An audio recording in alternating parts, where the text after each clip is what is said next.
Okay, இப்போ நம்ம சங்கீத பகுதிக்கு போவோம். சங்கீதம் 119, 97 120 வரை. அதில் பாருங்க, நான் சொன்னேன் 119 சங்கீதம் ஃபுல்லாகவே எதை குறித்து தான் பேச போகிறேன்னு சொன்னேன், வசனத்தை குறித்து. ஏன்னா வசனத்தை குறித்து தான் அதில் எழுதப்பட்டிருக்கு. அதில் 97 சங்கீதக்காரர் சொல்கிறார் பாருங்க, உமது வேதத்தில் நான் எவ்வளவு பிரியமாக இருக்கிறேன், நாள் முழுவதும் அது என் தியானம். என்ன சொல்கிறாரு சங்கீதக்காரர்? உமது வேதத்தில், கொஞ்சம் அங்கே இருக்க எல்லாருமே வாய் திறந்து பேசுங்க. உமது வேதத்தில் நான் எவ்வளவு பிரியமா இருக்கிறேன், நாள் முழுவதும் அது என் தியானம். இன்னைக்கு நீங்க அப்படி இருக்கீங்களா? வேதத்துல பிரியமா இருக்கீங்களா? நாள் முழுதும் வசனம் தான் என் தியானங்கிறாரு. நான் அதை இப்போ எழுதும்போது நினைச்சேன், நம்ம தியானம் நாள் முழுதும் நம்ம பிரச்சனை தான். இப்படி ஆயிடுச்சே, எனக்கு இப்படி ஆயிடுச்சே, எனக்கு இப்படி ஆயிருச்சே, என் வாழ்க்கையில் இப்படி வந்துருச்சு, என் குடும்பத்தில் இப்படி ஒரு காரியம் நடந்துருச்சு, இப்படி நடந்துருச்சு. நம்ம நாள் முழுதும் 24 hours எதை தியானிக்கிறோம்? பேசுங்க. பிரச்சனையே தான்.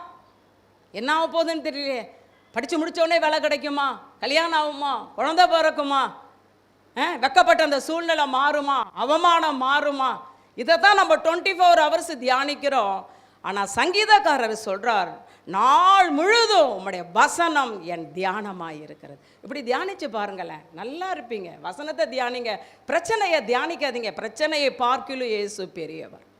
உங்களுக்கு என்ன சிஸ்டர் தெரியும்னு சொல்லாதீங்க. நான் போன வாரமே சொன்னேன், ஆண்டவர் என்னை சர்ஃபெக்சலில் ஊற வச்சு நல்லா எல்லாம் பண்ணி என்னை கடமை. அது இன்னும் ஒன்றும் சொல்ல மறந்துட்டேன், இன்னும் அயன் பண்ணலை.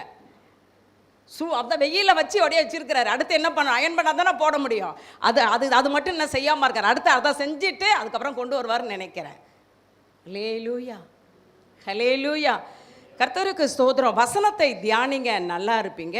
105 பாருங்க, கர்த்தருடைய வசனம் கால்களுக்கு தீபமும் பாதைக்கு வெளிச்சமா இருக்கிறது.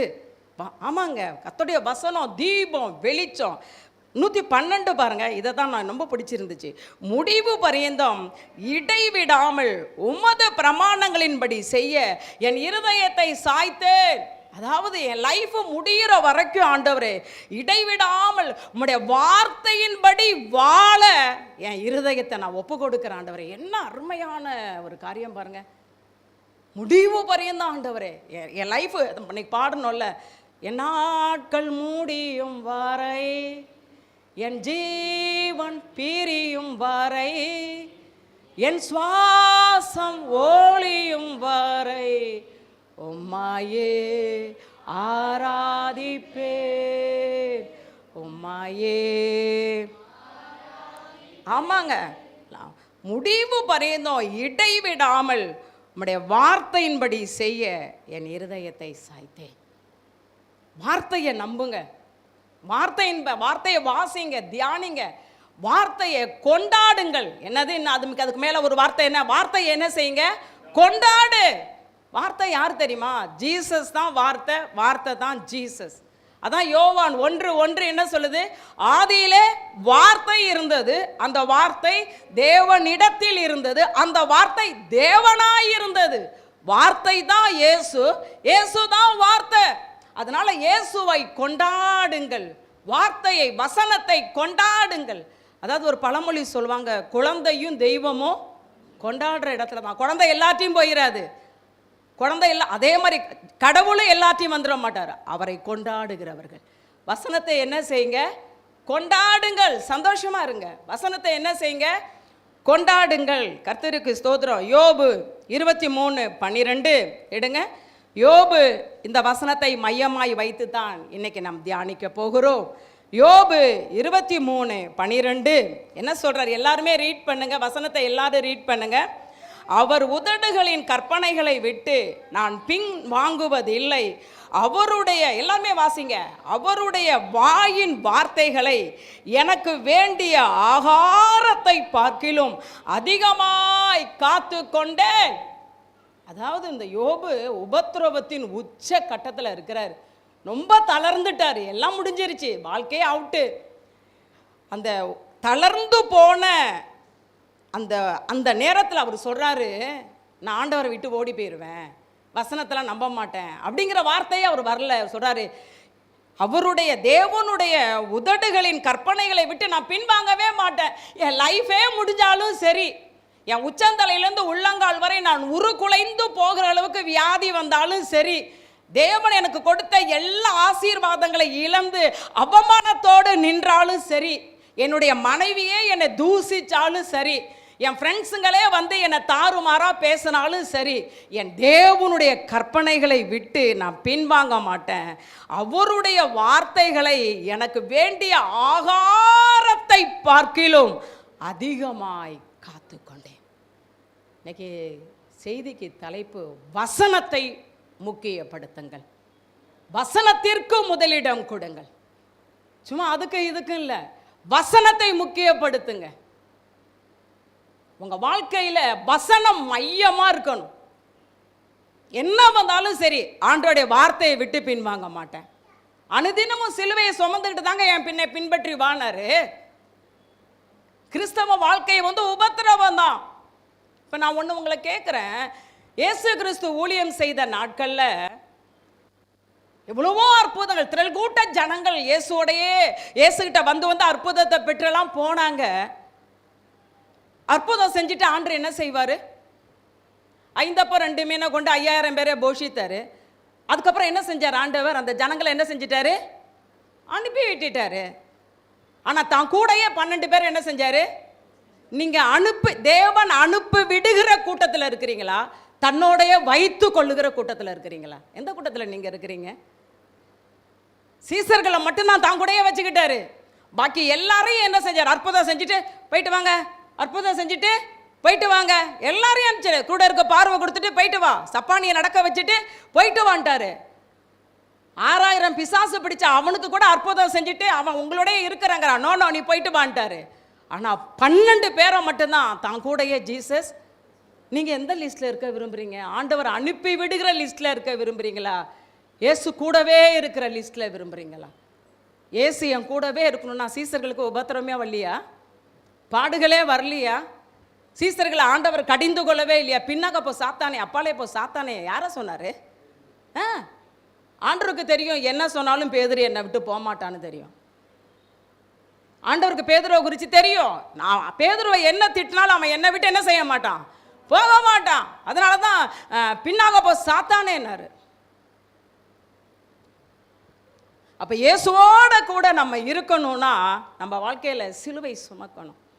கடந்த நாளில் நான் ஆண்டவரை பார்த்து கேட்டேன், ஆண்டவரே தாவீதோடு நீங்கள் இருந்தீங்க, நாளுக்கு நாள் விருத்தி அடைந்தான்னு போட்டிருக்கு, வர வர பலத்தான்னு போட்டிருக்கு, அப்போ நீங்கள் என்னோட இல்லையான்னு கேட்டேன். அப்போ ஆண்டு என்ன கேட்டேன், மண்டு தாவீது நாளுக்கு நாள் விருத்தி அடைந்தான் மட்டும்தான் உனக்கு தெரியுதா, நாளுக்கு நாள் நெருக்கப்பட்டான்னு உனக்கு தெரியாதான்னு கேட்டார்.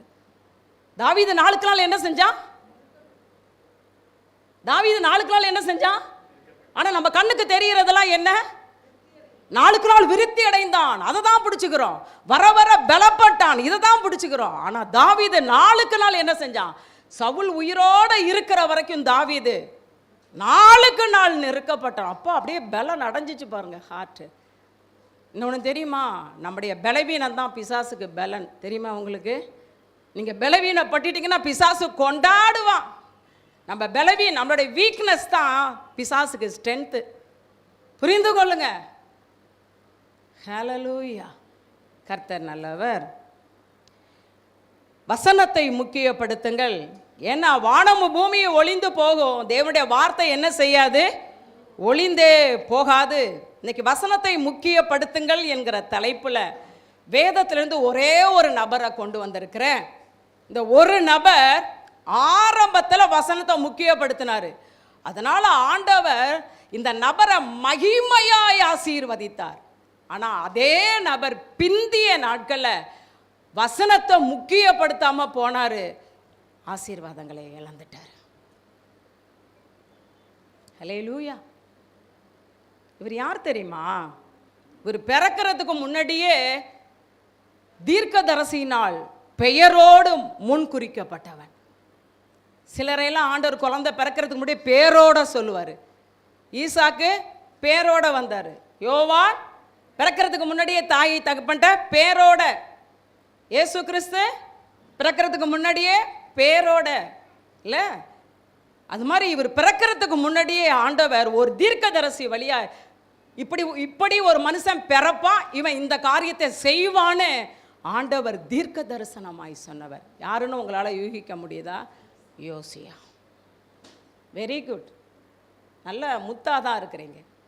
ஏன்னா பலமுறை நம்ம யோசியாவை தியானித்திருக்கிறோம். இன்றைக்கி யோசியாவை தான் தியானிக்க போகிறோம். வாசிக்கலாம். என்ன தியானிக்க போகிறோம்? வசனத்தை முக்கியத்துவப்படுத்தினதுனால ஆசீர்வதிக்கப்பட்டு, பின்பு வசனத்தை முக்கியப்படுத்தாதனால ஆசீர்வாதத்தை இழந்த ஒரு நபர். இவர் யாருன்னு கேட்டால் யோசியா. 1 ராஜாக்கள் 13ஆம் அதிகாரம் 2ஆம் வசனம். 1 ராஜாக்கள் 13:2 ஒரு தீர்க்கதரிசி வராரு. ஒரு பேர் பைபிளில் இல்லை. அவர் சொல்கிறாரு, என்ன வாசிங்க அதை. பலிபீடம், அதாவது இது எரோபயாம் என்கிற ராஜா கட்டின விக்கிரத்துக்கு கட்டின பலிபீடம். அந்த பலிபீடத்தை நோக்கி சொல்றாரு, இதோ பலிபீடமே பலிபீடமே. பாருங்க, தீர்க்கதரிசனம் வருது பாருங்க. பலிபீடமே பலிபீடமே, இதோ தாவீதின் வம்சத்தில் யோசியா என்னும் பேருள்ள ஒரு குமாரன் பிறப்பான். அவன் உன்மேல் தூபம் காட்டுகிற மேடைகளை ஆசாரியர்களை உன்மேல் பலியிடுவான் என்று கர்த்தர் உரைக்கிறார். பிறக்கிறதுக்கு முன்னாடியே பேரோடு வெளிப்பட்ட யூதாவின் ராஜா யோசியா. இந்த யோசியா ராஜாவை குறித்து கர்த்தரும் சாட்சி சொல்லியிருந்தார். தெரியுமா உங்களுக்கு? கர்த்தர் யோசியாவை குறித்து என்ன சொல்லியிருந்தாரு? சாட்சி. எரேமியா தீர்க்க தரிசன புஸ்தகம். இதெல்லாம் நமக்கு கொஞ்சம் தெரியணும். வசனம் ஓரளவுக்கு நமக்கு தெரியணும். எரேமியா 22:15-16 எடுங்க. எரேமியா 22:15-16 ஆண்டவர் யோசியாவை குறித்து அவங்க பையன்கிட்ட சாட்சி சொல்லுவார்.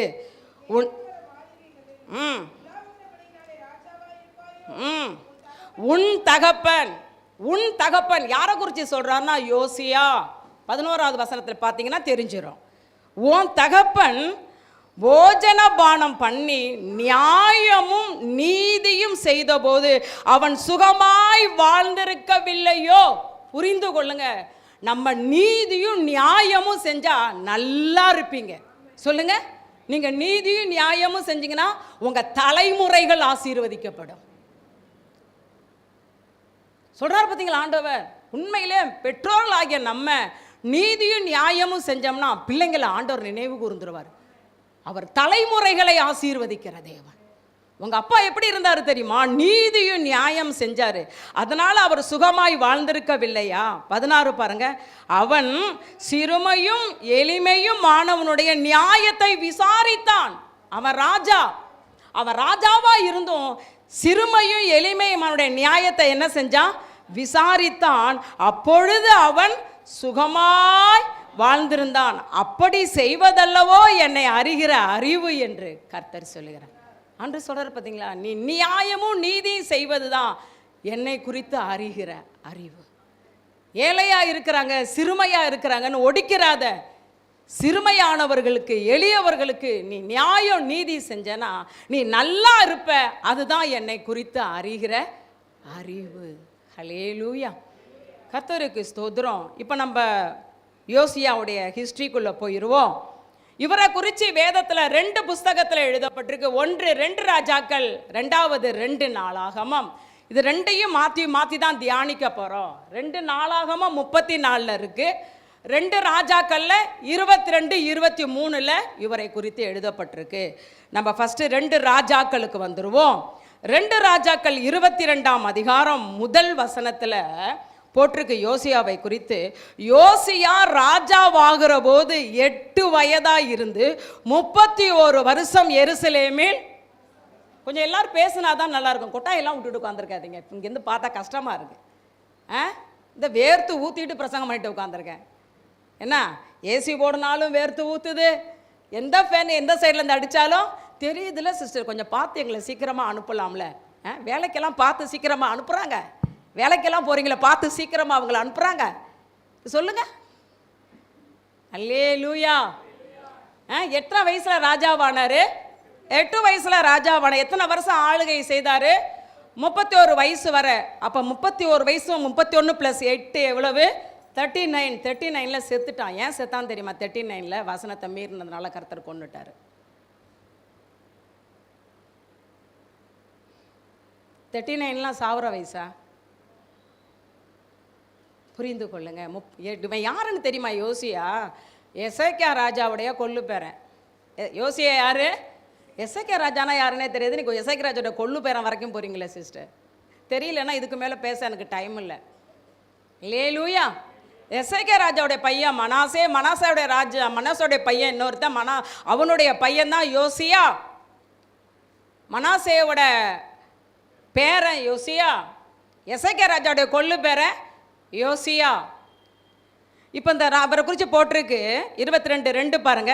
அவன் கர்த்தரின் பார்வைக்கு செம்மையானதை செய்து தன் தகப்பனாகிய தாவீதின் வழியில் எல்லாம் வலது இடதுபுறம் விலகாமல் நடந்தான். என்ன அருமையான சாட்சி இல்லை? யோசியாவுடைய ஆரம்பம் வெரி குட். கர்த்தரின் பார்வைக்கு நம்மளை குறித்து இதெல்லாம் எழுதப்படணும். நம்ம பேரை போட்டு, நம்ம சபையின் பேரை போட்டு, இவர்கள் என் பார்வைக்கு செம்மையாய் நடந்தார்கள், வசனத்தின்படி நடந்தார்கள், வலது இடதுபுறம் சாயாமல் நடந்தார்கள், நம்மளை குறித்து எழுதப்படணும். அல்லேலூயா. கர்த்தருக்கு ஸ்தோத்திரம். இப்போ 8 வயசுலேயே ராஜாவாயிட்டாரு. ரொம்ப அழகாக வளர்றாரு. இப்போ அவர் ராஜ்யம் பாரம் பண்ணி 16வது வருஷத்தில் ஆலயத்தின் மேல் நோக்கம் கொண்டு ஆலயத்தை என்ன பண்ணுங்க, பழுது பார்த்து கட்டுங்கள்னு சொல்லி தன் தேசத்தில் இருக்கிற முக்கியமானவர்களை ஆலயத்தை பழுது பார்க்கிற பணியை செய்ய சொல்லுகிறான். ஒரு பைபிள் ஸ்டடி மாதிரி கூட இன்னைக்கு யோசியாவை ஃபுல்லாகவே முடிச்சிடலாம். இவ்வளோ தான் யோசியாவில் இருக்குது, அவ்வளோதான் எடுத்து தந்துட்டேன். இப்போ அவன் என்ன செய்கிறான்? ராஜ்யத்துக்கு வந்து 16வது வருஷத்தில் ஆலயத்தை பழுது பாருங்கள்னு சொல்கிறான். அப்படி ஆலயத்தை பழுது பார்க்கும் பொழுது ஆலயத்தை நேசித்த ராஜா, நீங்கள் என்ன செய்யணும்? ஆலயத்தை என்ன செய்யணும்? இயேசுவை நேசிக்கிறது போல நீங்கள் வருகிற ஆலயத்தை நேசியுங்கள். ஹலோ பிருந்தா, இங்கே கேளுமா, இங்கே இப்படி திரும்பி பாருமா, இப்படி திரும்பிக்கோ. நீ அப்படி திரும்பிட்டு இருந்தால் ஏதோ கோச்சிக்கிட்டு நிற்கிற மாதிரியே தெரியுது என் பார்வைக்கு. பிள்ளைய பார்க்குறதுக்காகவா? கர்த்தருக்கு ஸ்தோத்திரம். ஆலயத்தை நேசியுங்கள். இப்போ ஆலயத்தை பழுது பார்க்குறப்ப என்ன கிடைக்குதுன்னா, ஆலயத்தில் கர்த்தருடைய நியாய பிரமாண புஸ்தகம் கண்டெடுக்கப்படுது. ஆலயத்தில் என்னதான் இருக்கணும் சொல்லுங்க? வசனம் இருந்துகிட்டே இருக்கணும். ஊழியக்காரர்களாகிய எங்களுக்கு ஆண்டவர் சொல்லியிருக்காரு, வாயில வசனம் விலகவே கூடாது. ஜனங்க ஒன்னுட்ட என்னதான் எதிர்பார்ப்பாங்க? வசனத்தை எதிர்பார்ப்பார்கள். ஹல்லேலூயா. இப்போ ஆலயத்தில் வந்து என்னத்தை கண்டுபிடிச்சாங்க? நியாய பிரமாண புஸ்தகம். கண்டுபிடிச்ச உடனே அதை தூக்கிக்கிட்டு ராஜா கிட்ட ஓடுறாங்க. ராஜா, ஆலயத்தில் போய் பழுது பார்க்கும் பொழுது இந்த நியாயப்பிரமாணம், மோசேயுடைய நியாயப்பிரமாண புஸ்தகம் இங்கே இருந்தது, இங்கே பாருங்களேன் அப்படின்னு சொல்லி ராஜாட்ட கொடுக்குறாங்க. அந்த நியாயப்பிரமாணத்தில் என்ன எழுதியிருந்தது தெரியுமா? என்ன எழுதியிருந்தது தெரியுமா? உங்களுடைய டைம் ஆயிட்டதுனால நான் அப்படியே முடிச்சிடுறேன். உங்களுடைய முற்பிதாக்கள் கர்த்தரின் பார்வைக்கு பொல்லாப்பானதை செய்தபடியால் இந்த ஸ்தலத்தின் மேலும் எருசலேமின் குடிகள் மேலும் தேவ கோபம் இருக்கு. அதனால நீங்கள் பாழும் சாபமும் ஆவீர்கள். என்ன இருந்தது அந்த புக்கில்? என்னது? உண்ட முற்பிதாக்கள் என்ன செஞ்சிட்டாங்க? கர்த்தரின் பார்வைக்கு பொல்லாப்பானதை செஞ்சிட்டாங்க. அதனால என் கோபம் என்ன இருக்கு? இந்த எருசலேம் குடிகள் மேலையும் இந்த ஸ்தலத்தின் மேலையும் இருக்கு. அதனால இந்த எருசலேம் குடிகளும் இந்த ஸ்தலமும் என்னவாக போகுது? பாழும் சாபமும் ஆக போகுதுன்னு எழுதியிருந்தது. நம்மளை குறித்து ஒரு தீமையான காரியம் வருதுன்னா உடனே நம்ம என்ன பண்ணணும் தெரியுங்களா? என்ன செய்யணும் தெரியுமா? அப்படியே தேவ சமூகத்தில் இருதயத்தை கிழித்து பாதத்தில் உட்கார்ந்துடணுங்க.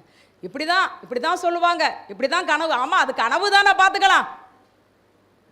இப்படி தான் பேசுவாங்க, இப்படி தான் வரும், அதெல்லாம் ஒன்றும் நடக்காது அப்படின்னு நீங்கள் தேவனுடைய வார்த்தையை அலட்சியப்படுத்திட்டீங்கன்னா அந்த தேவ கோபம் இறங்கிடும். அதனால தான் வசனத்தை முக்கியப்படுத்துங்கள். உங்க வாழ்க்கையின் மையத்தில் வசனம் இருக்கணும். நமக்கு கொடுத்த பேரண்ட்ஸை நம்ம கனம் பண்ணணும், கணவனை கனம் பண்ணணும், மனைவியை நம்ம அன்பு செலுத்தணும், எல்லாம் கரெக்டு. அதே நேரத்தில் எல்லாவற்றை விட கர்த்தருடைய வார்த்தைக்கு நம்ம மதிப்பு கொடுக்கணும், கனப்படுத்தணும். கணவன் சொல்றது சொல்லட்டும், ஆண்டவற்றை கொண்டுட்டு போகணும். வசனம் இப்படி சொல்லுது, என் கணவர் இப்படி சொல்றாரு, நான் என்ன பண்ணுவேன் ஆண்டவரேன்னு கொண்டுட்டு போங்க. நம்ம வாழ்க்கையின் மையத்தில் யார் இருக்கணும்? பிள்ளைகளே, உங்க வாழ்க்கையின் மையத்தில் யார் இருக்கணும் சொல்லுங்க? வாயை திறந்து சொல்லுங்க. யார் இருக்கணும் உங்க வாழ்க்கையில? மையத்தில் யார் இருக்கணும்? வசனம். வசனத்தை முக்கியப்படுத்துங்கள். இப்ப யோசியாட்ட அந்த புக்கு போயிடுச்சு. உடனே அவர் என்ன செஞ்சாருன்னு கேட்டா வாசிக்கலாம். கர்த்தருக்கு ஸ்தோத்திரம். இந்த வார்த்தையை கேட்ட உடனே யோசியா என்ன செஞ்சார்னா, 2 நாளாகமத்துக்கு வாங்க, 2 நாளாகமத்துக்கு வாங்க, 34:27. 2 நாளாகமம். வசனம் நமக்கு விரோதமாக வந்துருச்சுன்னா அஜாக்கிரதையாக இருக்கக்கூடாது, ஜாக்கிரதையாய் செயல்படணும். அவன் என்ன பண்ணுவானா, அவருடைய வார்த்தைகளை எடுத்துட்டீங்களா? 34:27. அவருடைய வார்த்தைகளை இந்த ராஜா கேட்கையில் இருதயம் இலகி, கர்த்தருக்கு முன்பாக தாழ்த்தி, கர்த்தருக்கு முன்பாக பணிந்து, தன்னுடைய வஸ்திரங்களை கிழித்து கொண்டு கர்த்தருக்கு முன்பாக அழுது விண்ணப்பம் செய்தார். என்ன அழகா போட்டிருக்கு பார்த்தீங்களா? போட்டிருக்கு பார்த்தீங்களா? வசனம் தானே இது, சும்மா எழுதப்பட்டது தானே. நம்ம ஒன்றும் பாவம் செய்யல, முற்பிதாக்கள் செஞ்சது தானே. அவர் இப்ப இது மாதிரி வார்த்தையெல்லாம் எசேக்கியாவுக்கு வந்தது, ஏலிக்கு வந்தது. அவங்கெல்லாம் கர்த்தருடைய வார்த்தையை பெருசா எடுக்கல. நடந்தா நடந்துட்டு போட்டோம், கர்த்தர் தமது பார்வைக்கு நலமானதை செஞ்சுட்டு போட்டோம், என் காலத்துல சமாதானமா இருந்தா போகட்டும்னு போயிட்டாங்க. ஆனா யோசியா அப்படி அல்ல, வார்த்தையை முக்கியப்படுத்தினான். வார்த்தையை ராஜா வார்த்தையை முக்கியப்படுத்துறான் பாருங்க. உடனே இந்த வார்த்தையை கேட்ட உடனே ஃபர்ஸ்ட் என்ன செஞ்சான்? இருதயம் இலகி, கர்த்தருக்கு முன்பாக தாழ்த்தி. இதெல்லாம் ஒவ்வொரு ஸ்டெப் இப்படிலாம் ஜெபிக்கணும். தாழ்த்தி, கர்த்தருக்கு முன்பாக பணிந்து, தான் வசனத்தை அப்படியே கிழித்து கொண்டு ஆண்டவருக்கு முன்பாக அழுது விண்ணப்பம் செய்தார். தன்னுடைய ஜனத்துக்காகவும் தன்னுடைய எருசலேமுக்காகவும் இந்த காரியம் நடந்துடக்கூடாதப்பா, என் முற்பிதாக்கள் செஞ்ச பொல்லாப்புனால என் ஜனமும் என் ஸ்தலமும் பாதிக்கப்பட்டக்கூடாது ஆண்டவரே, பாலும் சாபமாயிடக்கூடாது ஆண்டவரே, உமது கோபம் ஆறட்டும் ஆண்டவரேன்னு தேவனுக்கும் ஜனங்களுக்கும் நடுவே நின்று திறப்புல நின்று கதறுகிறான். இதை தாங்க நம்ம செய்யணும். உங்க குடும்பத்தில் ஒரு தீங்கு வந்துட்டா, உங்க குடும்பத்தில் அவமானப்பட போறோம் அப்படிங்கிற நிலைமை வந்துட்டா, சஞ்சலமா கலங்கி நிற்கிறீங்களா? கண்ணீரோட திகைத்து நிற்கிறீங்களா? தளர்ந்து போயிட்டீங்களா? நீங்க செய்ய வேண்டியது என்னன்னா, யோசியா ராஜா செய்தது, தேவ சமூகத்தில் அமருங்க, அவர் பாதத்தில் விழுங்க, அப்படியே உங்களை தாழ்த்துங்க. நான் தப்பு பண்ணிட்டேன், ஆமா ஆண்டவரே எனக்கு வசனம் தெரியும், இப்படிதான் வாழணும்னு எனக்கு வசனம் தெரியும், ஆனா என்னுடைய குடும்பத்தாரை சந்தோஷப்படுத்த, என் கணவனை சந்தோஷப்படுத்த, என் தாய் தகப்பனை சந்தோஷப்படுத்த, என் குடும்பத்தில் உள்ளவர்களை உறவுகளை சந்தோஷப்படுத்த நான் இந்த தப்பு பண்ணிட்டேன், ப்ளீஸ் என்னை மன்னிங்க. அதான் தாழ்த்துறது, என்னை மன்னிங்கப்பா, என்னை மன்னிங்க ப்ளீஸ். இருதயம் இலகி தாழ்த்தி பணிந்து, அன்னைக்கு அவர் வஸ்திரத்தை கிழிச்சார், இன்னைக்கு நம்ம இருதயத்தை கிழித்து அழுது ஜெபம் பண்ணணும். ஹல்லேலூயா, ஹல்லேலூயா. அப்படி காரியம் சம்பவிச்சிடக்கூடாது ஆண்டவரேன்னு அழுதாரு. அதோட நின்னுர்ல, அவர் அடுத்து என்ன செஞ்சாரு தெரியுங்களா?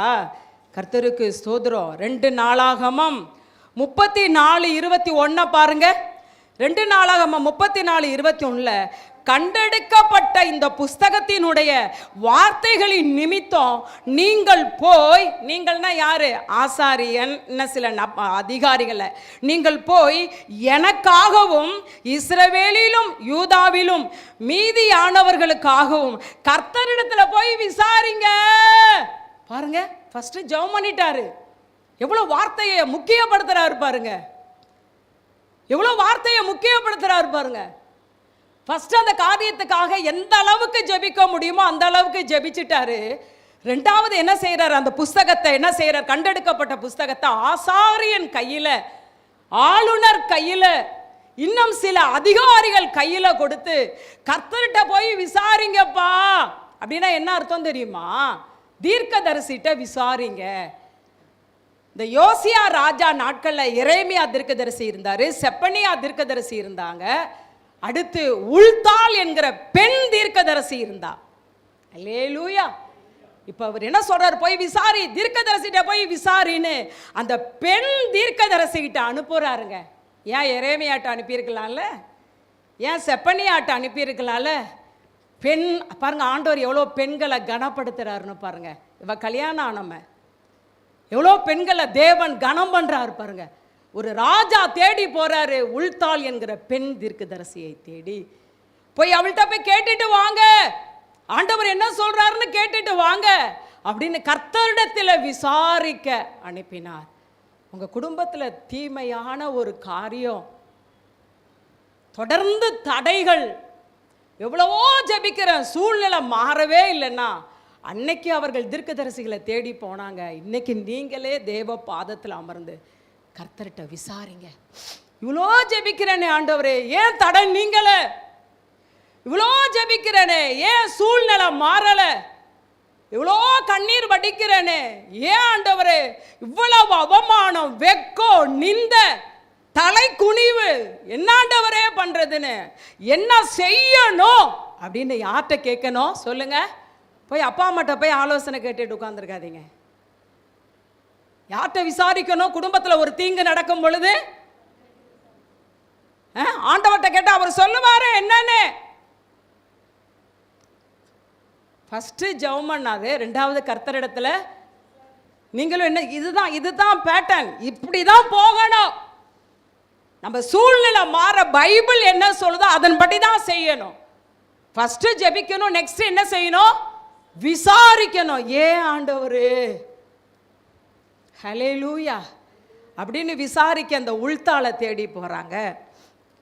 இப்போ உல்தாள் என்ன சொல்றா? உல்தாளை தேடி அவங்களாம் வந்தா, வந்து பெரிய ராஜா வராரு. அப்ப எவ்வளவு கவனமா அந்த புக்கில் என்ன போட்டிருக்குன்னு தீர்க்க தரிசனம் சொல்லணும். அப்ப சாதகமா சொல்லிடலாமா? சொல்லக்கூடாது. ராஜா வந்திருக்கிறார் என்னை தேடி, பேராயர் வந்திருக்கிறார் என்னை தேடி, கவர்னர் வந்திருக்கிறார் என்னை தேடி, இன்னும் பெரிய அதிகாரிகள் என்னை தேடி வந்திருக்கிறாங்க. அதனால நான் என்ன செய்யறேன்? ஐயோ அவங்களுக்கு அதுல இருக்கிறத நான் அப்படியே சொல்லிட்டேனா, ஐயோ விரோதமா சொல்லிட்டேனா என்னை கொன்னுடுவாங்க, சாதகமா சொன்னா என்னை புகழுவாங்க, அதனால நான் சாதகமா சொல்லிடுறேன் அப்படின்னு உல்தாள் சொல்லிடலாமா? புரிந்து கொள்ளுங்க. என்னைக்கும் வாழ்க்கையில எது முக்கியம் சொல்லுங்க? வசனம். இந்த வசனம் என்ன சொல்லுதோ அதை செய்யுங்க. மனுஷனை சந்தோஷப்படுத்த, உறவுகளை சந்தோஷப்படுத்த, குடும்பத்தினரை சந்தோஷப்படுத்த, யாரையோ சந்தோஷப்படுத்த, எதையோ செஞ்சுட்டு போய் கடைசியில மாட்டிக்கிட்டு முழிக்க போறது நீங்க தான்.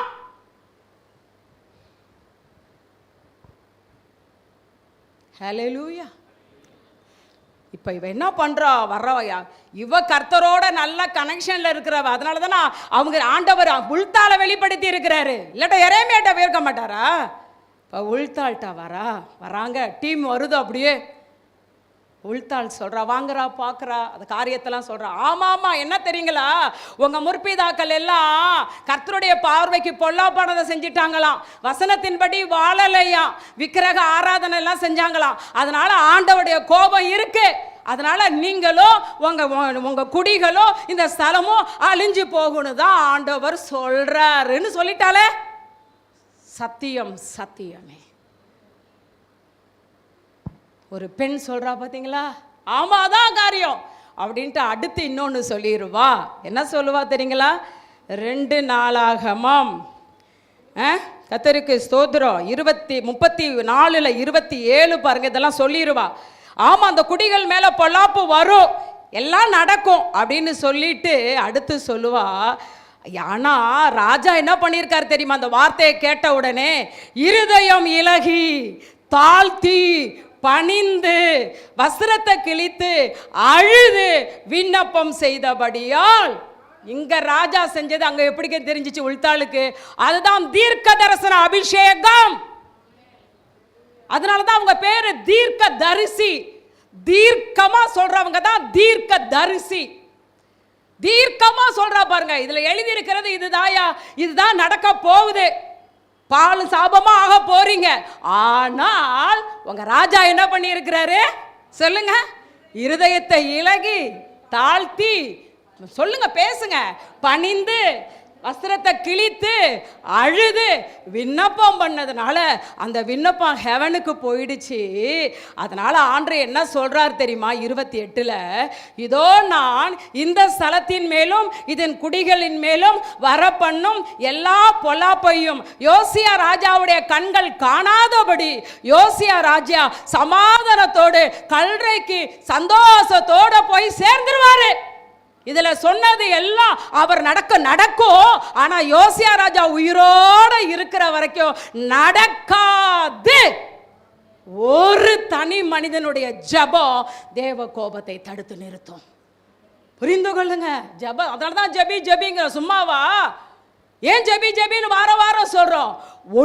உன்னுடைய ஒரு குடும்ப தலைவன், ஒரு குடும்ப தலைவி, ஒரு வாலிப பிள்ளையோடைய உண்மையான ஜெபம் உன் குடும்பத்தின் மேல வர இருக்கிற சாபத்தையே நிப்பாட்டிடும்.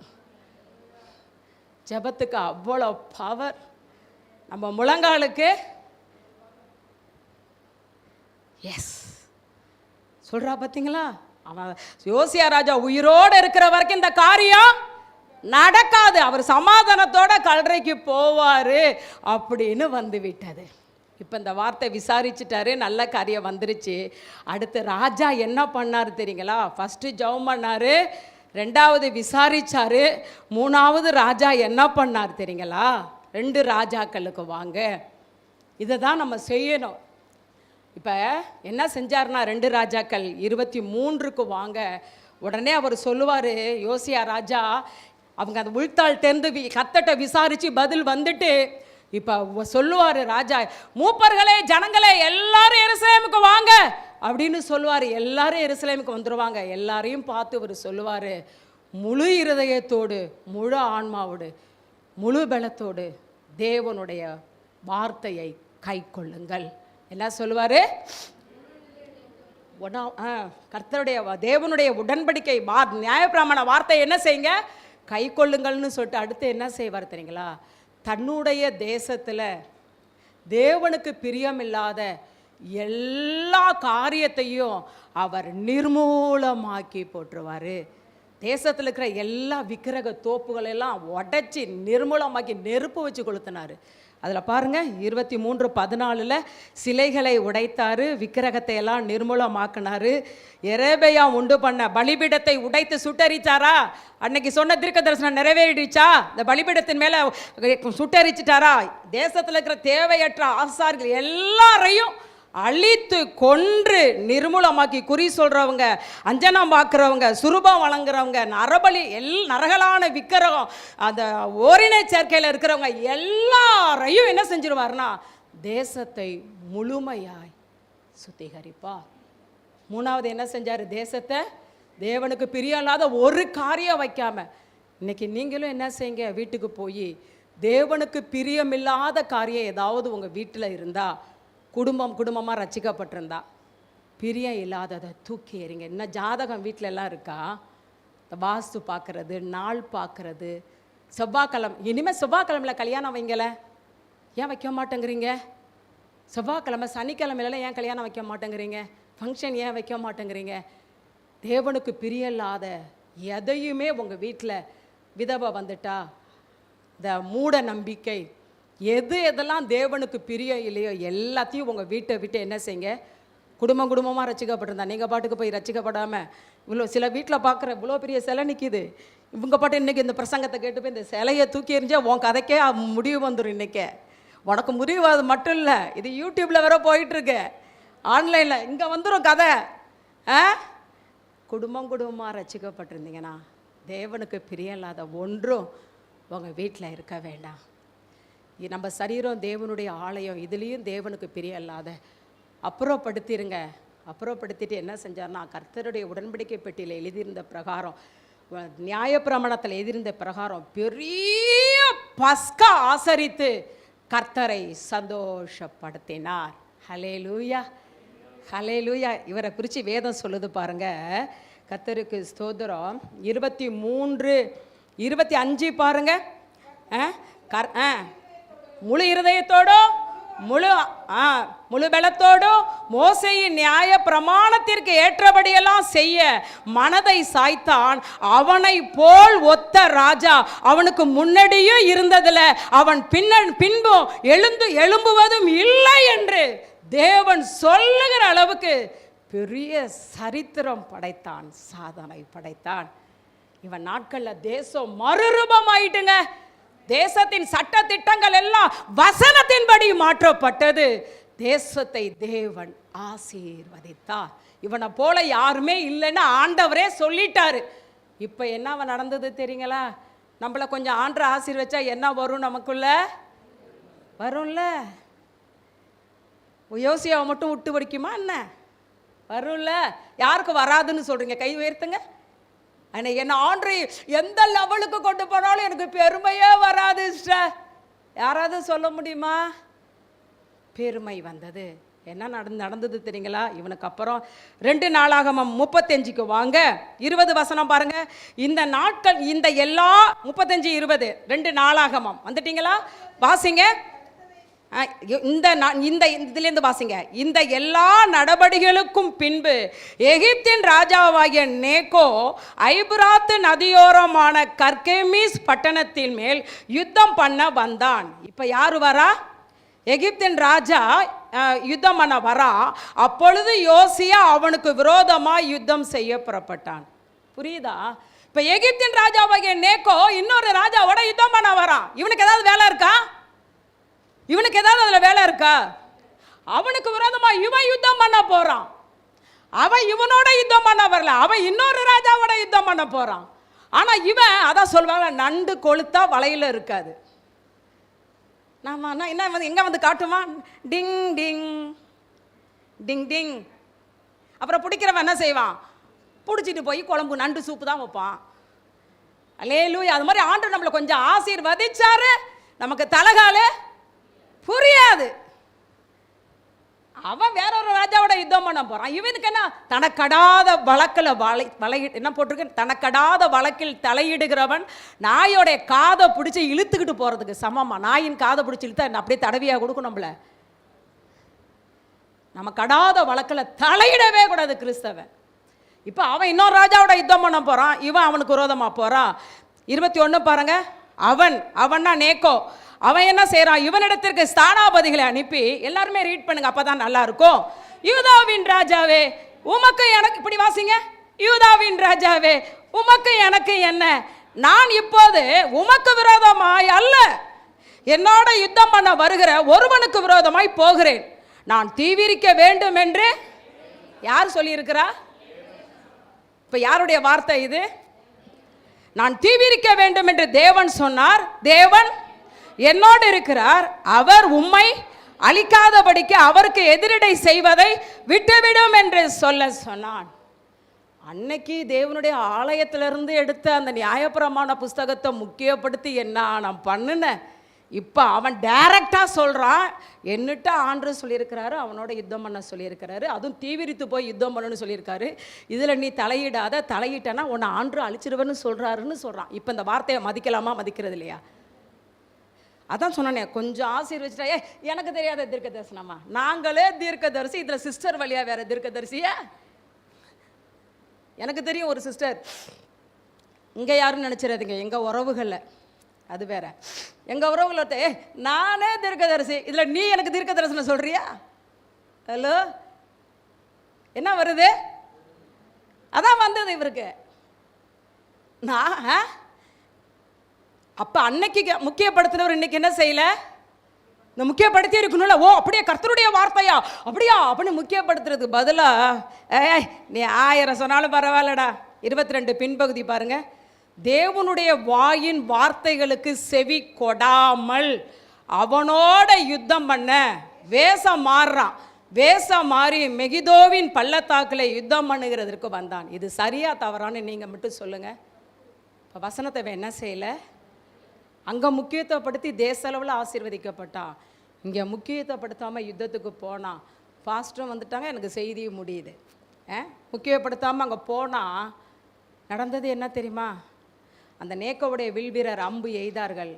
யோசியா செத்து போனான். 39 வயசில் என்ன செஞ்சிட்டான்? ஏன் செத்தான்? ஏன் உயர்த்தப்பட்டான்? புரியுதா? சத்தியம் தான் சத்தியம். செத்த உடனே எரேமியா அழுகுறாங்க. 25வது வசனம் பாருங்க. எரேமியா யோசியாவின் மேல் புலம்பல் பாடுவான். ஏண்டா இப்படி ஆண்டவருடைய வார்த்தையை கனப்படுத்தாம போய் சொற்ப வயசுலேயே செத்துட்டியடா. நீ இன்னும் நல்லா இருந்த தேசத்துக்கு நல்லா செய்யணுமே. நீ தேவனுடைய வார்த்தையை கனப்படுத்தின போது உயர்த்தப்பட்ட, கனவீனப்படுத்தின போது கொன்னுட்டான்களடான்னு எரேமியா புலம்பல் பாடினான். என் அன்பு தேவ ஜனமே, சத்தியத்தை நல்லா புரிஞ்சு கொள்ளுங்க. தேவனுடைய வார்த்தையை கனப்படுத்தினீர்கள் என்றால், தேவனுடைய வார்த்தையை முக்கியத்துவப்படுத்துவீர்கள் என்றால், தேவன் நம்மளை மென்மேலும் ஆசீர்வதிப்பார், மென்மேலும் ஆசீர்வதிப்பார். அதே நேரத்தில் இந்த வசனத்தை நம்ம முக்கியப்படுத்தாமல் கனவீனப்படுத்துவோம் என்றால் தாழ்த்தப்பட்டு போவோம் என்று பைபிள் சொல்லுகிறது. தேவன் தாமே நம்மளை ஆசீர்வதிப்பாராக. ஒரே ஒரு வாழ்க்கை. வசனத்தை என்ன செய்யுங்க? 3 தடவை சொல்லுங்க. வசனத்தை என்ன செய்யுங்க?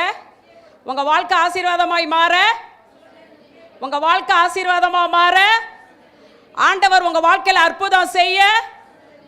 God bless you.